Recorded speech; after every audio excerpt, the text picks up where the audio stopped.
My name is Sarah, and for the past decade, I've been the unofficial designated host of our family Thanksgiving.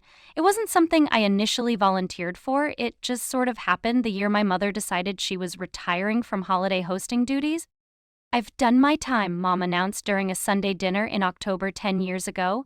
30 years of cooking turkeys and cleaning cranberry sauce off the ceiling. I'm done. Everyone looked around the table, waiting for someone to step up. My older sister Diane stared at her plate. My younger brother Mark suddenly became fascinated with his napkin. My father, who had never so much as basted a turkey in his life, looked panic-stricken. I could do it, I offered, not fully understanding what I was signing up for. I had just bought my first house, a modest 3-bedroom with a dining room that could actually fit our family if we squeezed in. I was 30, single, with a stable job and a naive enthusiasm for hosting. It could be fun. The relief on everyone's faces should have been my first warning. "Oh, that's perfect," my mother said a little too quickly. "Sarah's place is ideal, and she's always been such a good cook." "Great idea," Diane agreed, the words tumbling out of her mouth. "Mark's apartment is too small, and our house is, well, you know how it is with the kids and the dog." And just like that, I became the official family Thanksgiving host. That first year was a blur of cooking mishaps, timing disasters, and mild panic attacks. I didn't know you had to thaw a turkey for days. I didn't realize how many sides were considered essential by different family members. I didn't anticipate how much work it would be to deep clean my house, prepare food for 12 people, and try to create the perfect holiday atmosphere all by myself. But I managed, and everyone was complimentary, if not exactly helpful. "The turkey's a tad dry, but not bad for your first try," my mother said while bringing her own gravy that she'd just whipped up this morning, just in case. "Next year, maybe put the kids at a separate table," Diane suggested, as her twin 8-year-olds conducted a mashed potato flinging experiment. "You forgot the olive tray," my father noted, as if this were a capital offense. Despite it all, I felt a sense of accomplishment. I had hosted Thanksgiving, I had carried on the family tradition, and naively I thought things would get easier with practice. They didn't. Year after year, I hosted Thanksgiving. I refined my turkey techniques, expanded my repertoire of sides, and developed systems to make the whole process more manageable. I created spreadsheets for shopping, timelines for cooking, and diagrams for table settings. I spent hundreds of dollars, took days off work to prepare, and sacrificed countless hours of sleep to make sure everything was perfect. And year after year, my family showed up, ate heartily, complimented the food with vague platitudes, and left me with a house full of dishes and a fridge full of leftovers that they were too full to take home. Diane would always arrive exactly 17 minutes late with her husband Tom and their kids in tow. She'd bring one token dish, usually a store-bought pie still in the bakery box, and then spend the first hour critiquing my decor or telling me how I should have arranged the furniture to maximize flow. Mark, perpetually single and perpetually broke, would show up with a 6-pack of beer that he'd proceed to drink entirely himself. He'd fall asleep on my couch after dinner, only waking up in time for pie, then leave without so much as offering to take out the trash.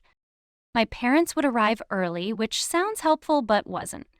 My mother would hover in the kitchen, pointing out everything I was doing differently than she would have done it. My father would sit in my best armchair watching football at a volume that made the windows rattle, occasionally shouting for someone to bring him a drink. Other relatives filtered in and out over the years. Aunt Kathy, who was allergic to everything but complained if accommodations were made. Cousin Jeff, who always brought a new girlfriend but never a contribution to the meal. Uncle Pete, who inevitably started a political argument before the salad course. Through it all, I smiled and cooked and cleaned and played the perfect host. Because it was tradition, because it was expected, because saying no didn't seem like an option. Until this year. It started with a small health scare in the spring, nothing life-threatening, just high blood pressure and stress levels that had my doctor raising her eyebrows and asking pointed questions about my work-life balance. "Do you take time for yourself?" she asked, peering at me over her glasses. I laughed. The concept seemed foreign. "I'm serious," she continued. "Chronic stress can lead to significant health problems. You need to start setting boundaries and making your well-being a priority." Those words stuck with me. Boundaries, well-being, priority. They rattled around in my brain through the summer and into the fall. As October approached, bringing with it the familiar dread of holiday preparations, I made a decision. I would not be hosting Thanksgiving this year.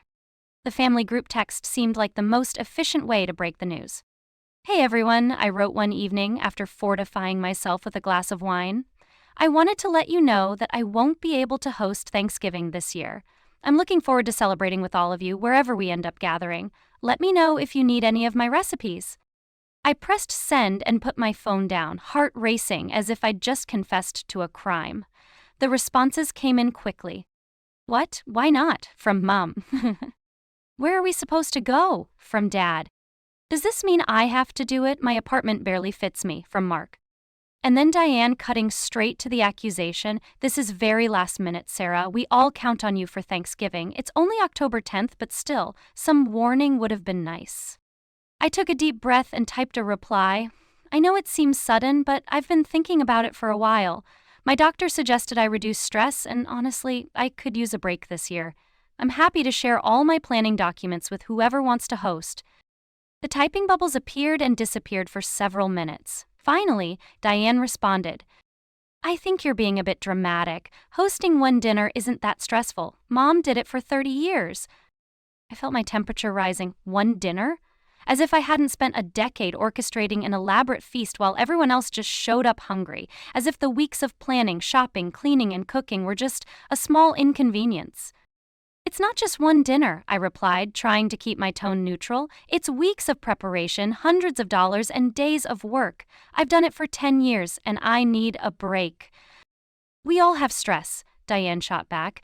"I work full-time and have kids. You're just being petty because no one complimented your fancy new tablecloth last year or whatever." I nearly threw my phone across the room. Petty? Petty for wanting 1 year off from the exhausting, expensive, thankless job of creating the perfect holiday for people who barely lifted a finger to help?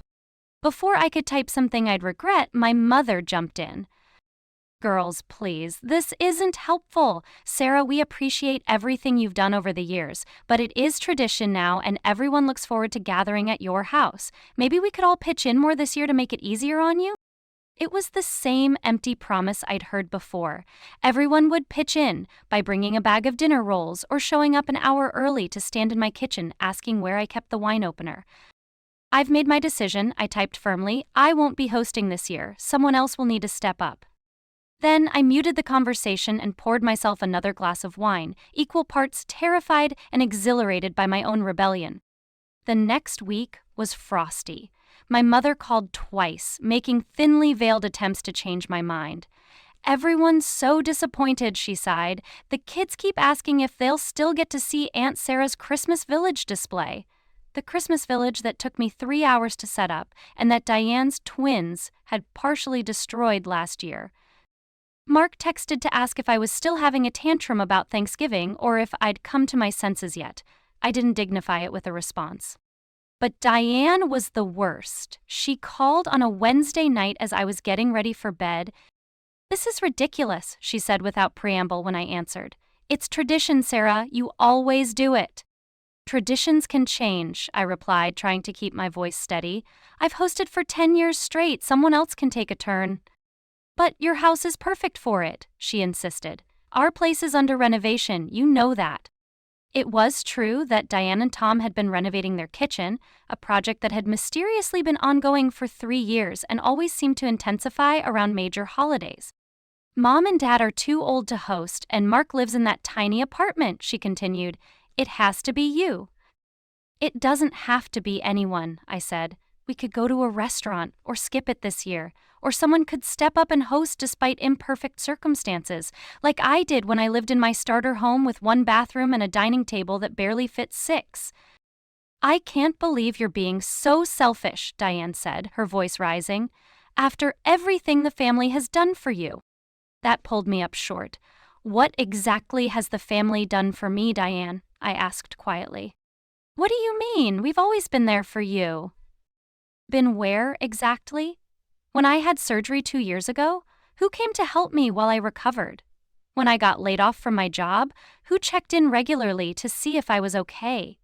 The silence on the other end of the line was telling. "I've hosted Thanksgiving for a decade.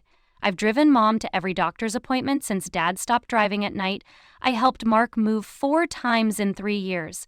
I've shown up for this family consistently, and all I'm asking for is 1 year off from hosting duties. You're being petty, Diane said dismissively. It's just a dinner. Those words, just a dinner, were what finally snapped something in me. All the years of chopping and basting and scrubbing and smiling crystallized into a moment of perfect clarity. You know what? You're right. It is just a dinner, so you should have no problem hosting it. I told you our kitchen is under renovation. Yes, I know, but the dining room is fine and you can cook in stages using the parts of the kitchen that are finished. I managed in much smaller spaces. Sarah, be reasonable. I am being reasonable. I've hosted for 10 years. It's someone else's turn. If you think it's so simple, you do it. Fine, she snapped. If you're going to be like that, I'll host, but don't expect it to be up to your perfectionist standards. I don't have perfectionist standards, I replied evenly. I have normal expectations of a holiday meal that I've met for a decade while everyone else sits around and critiques. Whatever, I'll let everyone know the change of plans. Great, let me know if you need any guidance on planning. She snorted.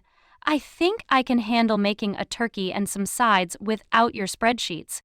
We hung up, and I felt a strange mixture of guilt and relief. I knew hosting would be stressful for Diane, especially with a partially renovated kitchen, but I also knew it was long past time for someone else to understand what went into creating the holiday everyone took for granted. I slept better that night than I had in months. The next morning, I woke up to a series of increasingly frantic texts from Diane. How many pounds of turkey for 12 people? Do we need both mashed potatoes and sweet potatoes? When do I need to buy the turkey? Do they sell out? How do you make that cranberry stuff, the one that isn't from a can? What the hell is a turkey baster and why do I need one? I smiled to myself and typed a calm response. Happy to help with planning. It's a lot to figure out the first time. Why don't I send you my full Thanksgiving guide? Her response came immediately. Fine, whatever, send it. I sat down at my computer, opened my detailed Thanksgiving folder, and began compiling the information.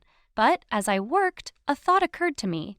Diane hadn't just dismissed my stress as insignificant. She'd called me petty for wanting a break. She'd implied that I was being dramatic about the work involved. So instead of sending her just the recipes and a basic shopping list, I decided to send her everything, the complete, unvarnished truth of what hosting Thanksgiving actually entailed. I spent the next hour creating the most comprehensive Thanksgiving hosting guide possible. I included a complete shopping list with quantities and estimated prices totaling nearly $300. A day-by-day prep schedule, starting 2 weeks before the holiday, an hour-by-hour cooking timeline for the day itself, beginning at 6 in the morning, a cleaning checklist for before and after the event, a table setting diagram, a beverage planning guide, instructions for accommodating Aunt Kathy's numerous allergies, tips for handling Uncle Pete's inevitable political provocations, a list of all the serving dishes, utensils, and extra chairs needed, recipes for every dish I traditionally made, with notes about who complains if certain ingredients are included or excluded. I ended the guide with a detailed budget breakdown showing exactly how much I'd spent each year on food, decor, cleaning supplies, and extra kitchenware to accommodate the event. Then I added a final section about the additional invisible labor, including taking 3 vacation days to prepare, deep cleaning the entire house, managing family dynamics and mediating conflicts, entertaining children while cooking, accommodating last-minute dietary requests, storing and managing leftovers, post-event cleanup taking approximately 4 hours, and recovery time of 24 to 48 hours of physical exhaustion. I attached this comprehensive document to an email with the subject line, Thanksgiving Planning Guide, everything you need to know. In the body, I wrote, Hi Diane, as requested, here's my complete Thanksgiving hosting guide. I've included everything you'll need to create the holiday meal that everyone expects. As you can see, it's a bit more involved than just a dinner, but I'm sure with this roadmap you'll do just fine. Let me know if you have any questions. Looking forward to being a guest this year, Sarah. I hit send and felt a weight lift off my shoulders. Whether she appreciated it or not, Diane was about to get a reality check. For the next few days, silence. No response to my email, no text asking for clarification, nothing. I began to wonder if she was giving me the silent treatment or if perhaps she was actually taking the planning seriously. Then, a week later, a new message appeared in the family group chat. It was from my mother. Change of plans for Thanksgiving. Diane's kitchen renovation has hit a snag, so she won't be able to host after all. I've made reservations for all of us at the Harvest Table restaurant for 3 p.m. on Thanksgiving Day. They have a traditional turkey dinner with all the trimmings. Everyone is responsible for their own meal cost, approximately $40 per person, $20 for children under 12. Please confirm if you'll be attending. I stared at the message, a slow smile spreading across my face. So that was that. No one else was willing to step up, and we were going to a restaurant. Part of me felt guilty for forcing this change, but a larger part felt vindicated. For the first time in a decade, I would experience a Thanksgiving where my only responsibility was to show up hungry. I typed my response, "Sounds perfect, count me in." Various family members chimed in with confirmations, though Mark complained about the cost and Dad grumbled about restaurant food never being as good as homemade. No one mentioned the abrupt change in plans or the fact that Diane's kitchen renovation, snag, was almost certainly an excuse. Speaking of Diane, she remained conspicuously absent from the conversation. It wasn't until the next day that I received a private text from her. "I got your email, very cute. I wasn't expecting a novel on how to cook a turkey." I considered several responses, ranging from petty to conciliatory, before settling on simple honesty. "It wasn't meant to be cute. That's the actual amount of work that goes into hosting the holiday you've enjoyed for the past decade." There was a long pause before her next message appeared.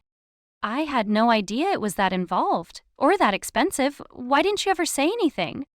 "Would it have made a difference?" I asked. Everyone seemed happy with the arrangement. Another pause. "I guess I just thought you enjoyed doing it all. You never complained." I did enjoy parts of it, I admitted, but that doesn't mean it wasn't exhausting and expensive, and it would have been nice to have genuine offers of help or at least acknowledgement of the effort. "I'm sorry," she wrote, which genuinely surprised me. Diane wasn't known for apologies.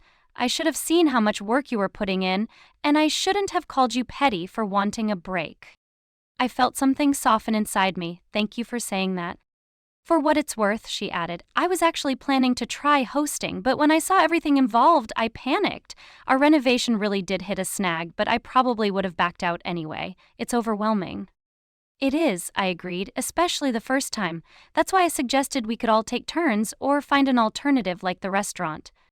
"The restaurant is a good idea for this year, but maybe next year we could try something different, like potluck style at your place. Everyone brings a main dish or 2 sides and we all help with setup and cleanup." I considered this. It wasn't perfect, but it was an acknowledgement that things needed to change, that my time and effort had value, and "I'd be open to discussing that," I replied, "after the new year, when we've all had a break." "Sounds fair," she wrote. "And Sarah, thanks for all the Thanksgivings. I don't think any of us realized what we were taking for granted." As Thanksgiving Day approached, I found myself experiencing an unfamiliar emotion, anticipation without dread. For the first time in a decade, I wasn't counting down the days with increasing anxiety. I wasn't freezing pie crusts or deep cleaning baseboards or ordering special ingredients online. I was just living my life, looking forward to a meal I didn't have to prepare. The day itself was surreal. I woke up naturally, without an alarm set for dawn. I enjoyed a leisurely breakfast, went for a walk, read a book. When the time came to head to the restaurant, I put on a nice outfit that wasn't covered in flour or grease stains by the time I greeted my first guest. The Harvest Table wasn't fancy, but it was pleasant and festive. The food was good, if not spectacular. There were no disasters, no last-minute cooking emergencies, no frantic searches for the good gravy boat. Just family around a table, eating and talking and occasionally bickering, as families do. Diane was quieter than usual, watching me with a new awareness in her eyes. When Uncle Pete started his predictable political monologue, she was the one who deftly changed the subject, giving me a small nod as if to say, "I see what you've been managing all these years." As we were finishing dessert, my mother raised her glass. "I'd like to propose a toast," she said. "To Sarah, for 10 years of beautiful Thanksgivings." We didn't appreciate how much work went into them, and we should have, and to new traditions, which can be just as meaningful as old ones. Everyone raised their glasses, even Mark, who had complained about the restaurant prices but somehow managed to order 3 desserts. To Sarah, they echoed. I felt tears prick at my eyes, unexpectedly moved by this belated recognition. And to next year, Diane added, meeting my gaze. When we'll do things differently, together. As we left the restaurant, no one was stuck with a mountain of dishes. No one had to package and distribute leftovers. No one had to stay up late cleaning while everyone else went home to relax. Thanksgiving was quiet this year, peaceful, different, and for the first time in a decade, I was truly thankful for the holiday itself, not just for surviving it. Sometimes being called petty for setting a boundary is the price you pay for finally being seen. Sometimes sending a grocery list and a budget is what it takes for people to understand your reality. And sometimes the best traditions aren't the ones you maintain at all costs, but the ones you're willing to reinvent when they no longer serve everyone involved. As I drove home from the restaurant, I felt lighter than I had in years. Maybe next Thanksgiving would bring back some of the home-cooked traditions we all loved. But it would do so with new awareness, new appreciation, and new distribution of labor, and that, to me, was worth more than all the perfectly basted turkeys in the world.